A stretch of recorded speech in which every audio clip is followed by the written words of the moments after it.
وعلیکم السلام ورحمۃ اللہ وبرکاتہ۔ یزید ابن معاویہ کے متعلق علماء اہل سنت والجماعت کے اقوال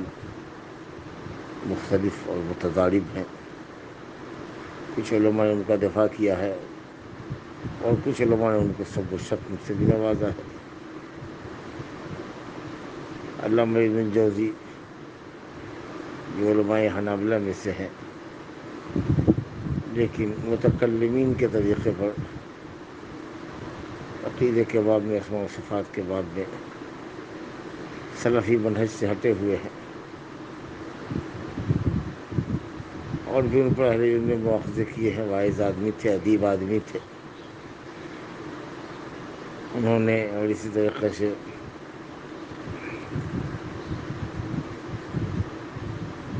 بعض کچھ دوسرے علماء نے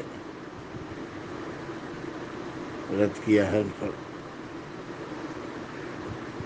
جبکہ کئی دوسرے علماء جیسے ابن العربی مالکی رحمۃ اللہ علیہ ہے، اور ابو حامد الغزالی ہے شافعی المسلک، ان لوگوں نے یزید کی تعریف کی ہے اور ان کا دفاع کیا ہے، جبکہ ابن الجوزی ہیں، علامہ ذہبی ہیں، متأخرین میں علامہ شوکانی ہیں، ان لوگوں نے یزید کو متن کیا ہے۔ افراط اور تفریط کے لوگ شکار ہیں۔ یزید کے فسق و فجور کے باتیں جو کہی جاتی ہے کہ بندروں سے کھیلا کرتا تھا، شرابی کبابی تھا، فاسق و فاجر تھا، یہ بالکل غلط بات ہے۔ آدمی نمازی تھا، متبع سنت تھا۔ البتہ جو سب سے بڑا مواخذہ ہے اس پر، وہ یہ کہ مدینہ میں آتش زنی اور لوٹ پاٹ کا معاملہ ہوا، جس کو واقعۃ الحرہ کہتے ہیں، وہ اس کی خلافت کے دور میں ہوا، اور اس کے نہ چاہنے کے باوجود بھی حضرت حسین رضی اللہ عنہ اور ان کے 72 رفقا کی مظلومانہ قتل کا واقعہ پیش آیا۔ نہ چاہنے کی بات میں نے اس لیے کی کہ وہ جنگ اور قتال کا قائل نہیں تھا۔ حضرت حسین رضی اللہ عنہ کی خلافت کو روکنے کے لیے اس نے عبید اللہ ابن زیاد کو کوفہ کا گورنر بنایا تھا کہ ان کو روکو، ان کی خلافت نہ ہونے پائے۔ اور ظاہر ہے کہ کوئی بھی حکمراں اپنے مد مقابل کو یا پیرلل حکومت کو کیسے اپنی سلطنت میں قبول کر سکتا ہے، لیکن اس کو یہ گمان نہیں تھا کہ معاملہ قتال اور قتال کے ساتھ ساتھ حضرت حسین کے قتل پر منتج ہوگا، یہ ہرگز اس کی خواہش نہیں تھی۔ بہرحال چونکہ اس کی خلافت میں واقع ہوا، ہرچند کہ وہ اس کو نہیں چاہتا تھا، لیکن الزام تو آئے گا ہی، چاہے آخری مرحلے میں ہی ہو، کہ اس کی حکومت میں ایسا ہوا۔ تو یہ سب مواخذات ہیں، صحیح مواخذات ہیں، جس کی وجہ سے امام ابن تیمیہ رحمۃ اللہ علیہ نے معتدل اقوال قول ذکر کیا ہے کہ کچھ اس کی اچھائیاں بھی ہیں، کچھ اس کی برائیاں بھی ہیں، اسی لیے وہ نہ خصوصی طور پر لعنت کا مستحق ہے اور نہ خصوصی طور پر رحمت کا مستحق ہے۔ عام مسلمانوں کے لیے جو ہم دعائے رحمت کرتے ہیں، انشاءاللہ اس کے اندر وہ داخل ہے، لیکن نام لے کر کے یزید کے لیے رحمت کی دعا کریں،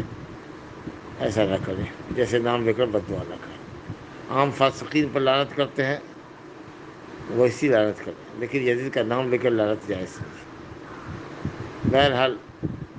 وہ تابعین صالحین میں سے نہیں ہیں، بادشاہوں میں سے ایک بادشاہ ہے جن کی سیئات بھی ہوتی ہے، حسنات بھی ہوتی ہے۔ عقیدے میں الحمدللہ کوئی خرابی نہیں تھی، واجبات اور فرائض کی ادائیگی میں کوئی کوتاہی نہیں تھی، شرابی کبابی نہیں تھا، لیکن یہ دو واقعہ حرہ مدینہ کی لوٹ پاٹ کا اور اس آتش زنی کا ہوا، ان لوگوں کے خلاف جو یزید کے باغی تھے، اور یہاں جو بغاوت پر جو کوفہ کے لوگ آمادہ تھے، اور جھانسا دے کر حضرت حسین کو بلایا اور قتل کروایا۔ اور چونکہ یہ قتل شنیع یزید کی خلافت میں ہوا، تو اس لیے کسی نہ کسی خانے میں یزید بھی اس کا ذمہ دار ہے، اگرچہ بنیادی طور پر اس کے پہلے ذمہ دار تو کوفہ کے شیعہ ہیں جنہوں نے ان کو بلایا اور جھانسا دیا۔ پھر دوسرے نمبر پر عمر بن سعد اور اس کا لشکر ہے جس نے ان کو گھیرا اور جانے نہیں دیا۔ وہ تیسرے نمبر پر بدماش شمر ذی الجوشن ہے، جس نے عبید اللہ کو اکسایا کہ حضرت حسین اور ان کے رفقا کو کہو کہ وہ پہلے حسین اور ان کے رفقا یزید کے لیے آپ کے ہاتھ پر بیعت کرے، اور پھر اس کے بعد عبید اللہ بن زیاد ہے جس نے قتال کرنے کا اور قتل کرنے کا اور جنگ کرنے کا حکم دیا، اور پانچویں درجے میں یزید ابن معاویہ ہیں جس کی خلافت میں یا جس کی حکومت میں یہ واقعہ پیش آیا۔ اس حد تک یزید مرد الزام ٹھہرایا جا سکتا ہے، باقی اور کوئی بات نہیں ہے۔ جہاں تک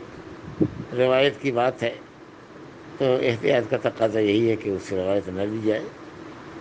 جیسا کہ امام محمد رحمۃ اللہ علیہ نے فرمایا ہے، اور حافظ ابن حجر وغیرہ نے بھی ایسے ہی لکھا ہے۔ لیکن موقف یہی اختیار کرنا چاہیے کہ نہ لعنت کرو اور نہ ہی خصوصیت کے ساتھ دعائے رحمت کرو، جبکہ امام غزالی، علامہ ابن العربی اور ملا علی قاری اور دوسرے لوگ تو ماشاءاللہ جو علماء اہل سنت میں سے ہیں، وہ تو دفاع بھی کرتے ہیں اور دعائے رحمت کے بھی قائل ہیں۔ تو اہل علم کے اقوال مختلف ہیں اہل سنت میں، اس لیے یہ کہنا کہ تمام علماء اہل سنت متفق ہیں یزید کے لعنتی ہونے پر اور اس کے فاسق اور فاجر ہونے پر، یہ بات مبالغہ سے خالی نہیں ہے۔ ھذا وباللہ التوفیق۔